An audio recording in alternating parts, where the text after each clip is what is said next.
अशा शुभमुहूर्तावर काल श्रीमद भागवत कथा निमित्ताने शास्त्रीनगर गणेश मंदिरापासून भव्य अशी मिरवणूक काढण्यात आली। या मिरवणुकीत शहरातील मुख्य मार्गावरून तथा पांडलपर्यंत आणण्यात आली।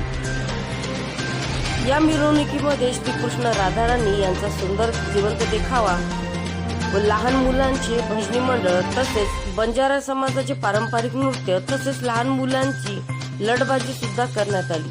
यावेळी मोठ्या संख्येने महिला भगिनी मिरवणुकीमध्ये सहभागी झाल्या होत्या। 4:30 वाजता श्रीमद भागवत कथेला सुरुवात करण्यात आली। प्रविष्टान्य प्रविष्टाने